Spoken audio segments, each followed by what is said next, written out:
Did you know about 4,000 people in Washoe County are homeless or live in temporary housing? That's according to Volunteers of America. Have you ever walked through a big city and noticed more and more tents lining the streets? Or people sleeping in doorways when the temperature drops below freezing? What if I told you that in America, one of the richest countries in the world, homelessness has jumped by over 18% in just 1 year? That's right. Nearly 770,000 Americans were homeless on a single night in 2024. Behind each of these numbers is a real person with a story. A person who once had dreams, maybe a job, maybe a family, just like you and me. Welcome to our deep dive into America's homelessness crisis. Today we're going to explore why this problem is growing so fast, which cities are suffering the most, and most importantly, what can actually be done about it. The answers might surprise you, and they might even change how you think about the person you pass on the street corner tomorrow. What if I told you that many Americans are just one paycheck away from losing their homes? One medical emergency, one job loss, one rent increase could be all it takes. Does that make you uncomfortable? It should, because homelessness isn't just their problem. It's a problem that affects all of us, and one that could happen to anyone under the right circumstances. Let's start with the shocking numbers. According to the 2024 Annual Homeless Assessment Report, approximately 770,000 people experienced homelessness on a single night in 2024. This represents an 18% increase from 2023, the largest jump in years. Think about that for a second. In just 1 year, over 118,000 more people found themselves without a home. That's like the entire population of a small city suddenly living on the streets. And this problem isn't slowing down, it's accelerating. But why? Why in a country with so much wealth are more and more people finding themselves without shelter? The answer isn't simple, but it starts with something we all need: affordable housing. Have you noticed rent prices in your city lately? Across America, housing costs have skyrocketed, while wages have barely budged. In most cities, a person working full-time at minimum wage cannot afford a one-bedroom apartment. Let that sink in. Working 40 hours a week is no longer enough to keep a roof over your head in many places. The math simply doesn't add up for millions of Americans. When more than half your income goes to housing, what happens when your car breaks down? What happens when you get sick and can't work for a week? What happens when your landlord raises the rent by $200? For too many people, the answer is homelessness. But lack of affordable housing is just the beginning. Let's look at some of the other major causes. Mental health challenges play a significant role. Did you know that approximately 1/3 of homeless individuals struggle with serious mental health conditions? Without proper treatment and support, managing daily life becomes nearly impossible, let alone maintaining steady employment or housing. Then there's addiction. Many people think addiction is a personal choice or moral failing. But what if I told you that many people turn to substances to cope with trauma, pain, or mental health issues? And once addiction takes hold, escaping its grip without proper support is extraordinarily difficult. For many, substance abuse leads to job loss, strained relationships, and eventually homelessness. And once on the streets, substances often become a way to cope with the harsh realities of homelessness itself, creating a vicious cycle that's incredibly hard to break. Have you ever thought about what happens when someone leaves prison or jail? They often face tremendous barriers to housing and employment. With a criminal record, many landlords won't rent to them, and many employers won't hire them. Without a support system, where do they go? Too often the answer is nowhere. They join the ranks of the homeless. Domestic violence also drives homelessness, particularly for women and children. When faced with the choice between abuse and homelessness, many choose the streets as the safer option. Think about that terrible choice for a moment. For thousands of Americans, sleeping in a car or shelter feels safer than staying in their own home. Veterans, who served our country, make up about 7% of the homeless population. Many struggle with PTSD, disabilities, and the difficult transition back to civilian life. Is this how we repay their service? And we can't ignore how racial inequalities shape homelessness. Black Americans make up just 13% of the US population, but represent about 40% of people experiencing homelessness. Native Americans and other people of color are also disproportionately affected. These disparities stem from long histories of discrimination in housing, employment, education, and the criminal justice system. Now, which cities are struggling the most with homelessness? According to recent data, New York City has the largest homeless population in America, nearly twice the size of any other city. Every night, tens of thousands of New Yorkers sleep in shelters or on the streets. Can you imagine the equivalent of a sold-out basketball arena, with every single person having nowhere to call home? Los Angeles follows close behind, with its homeless population growing dramatically in recent years. The contrast between the glitz of Hollywood and the tent cities that line many streets is stark.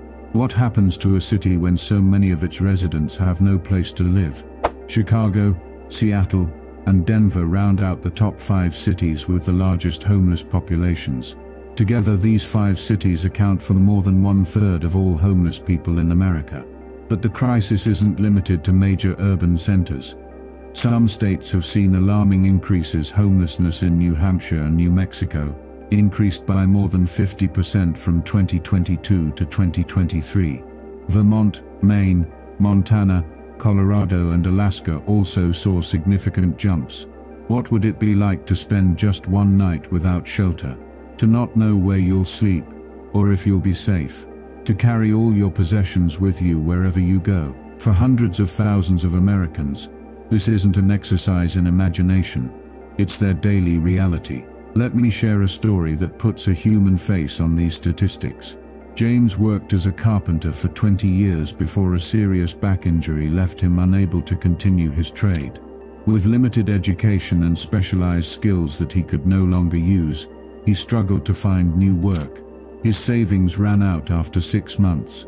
Then came the eviction notice. With nowhere to go and no family to turn to, James ended up living in his car. "I never thought this would happen to me," he says. "I worked hard my whole life.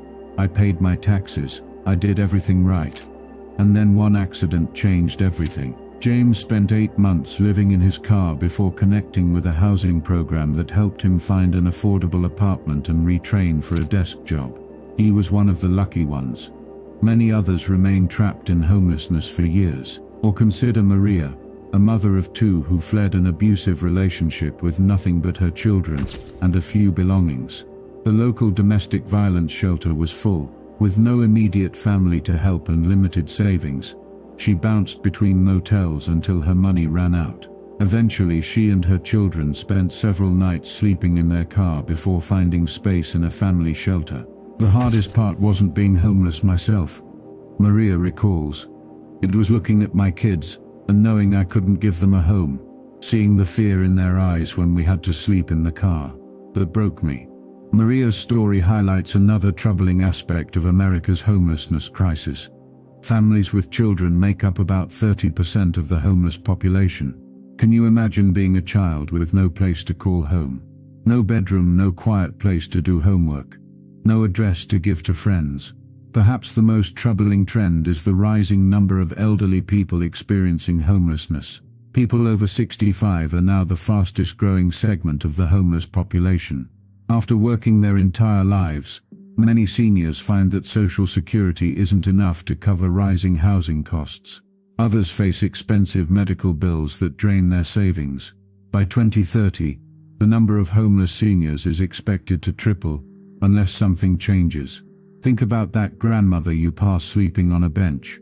She might have raised children, worked for decades, and contributed to her community, only to find herself with nowhere to go in her final years. Is this the society we want to live in? So what can be done? Is homelessness simply an unsolvable problem? The good news is that solutions do exist. The bad news is that implementing them requires political will, adequate funding, and a fundamental shift in how we think about housing and support services. The most straightforward solution sounds simple: housing. Experts agree that housing-first approaches, which focus on getting people into stable housing before addressing other issues like substance abuse or unemployment, work better than requiring people to get housing ready before receiving help. When people have a stable place to live, they're much more likely to succeed with other interventions like addiction treatment, job training, or mental health services. Have you ever tried to apply for a job without an address? Or tried to stay clean and well-groomed without regular access to a shower? Or tried to manage a chronic health condition without a place to store medication? Housing provides the stability needed to address these other challenges. Rapid rehousing programs, which quickly move people into housing with temporary rental assistance and supportive services, have proven effective at helping people regain stability. For those with more complex needs, permanent supportive housing combines affordable housing with intensive case management and support services. Studies show these approaches not only work better, they're often cheaper than the revolving door of emergency rooms, shelters and jails that many homeless people cycle through.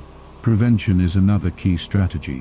What if we could stop homelessness before it starts? Eviction prevention programs, emergency rental assistance and legal aid can help keep people in their homes during temporary financial crises.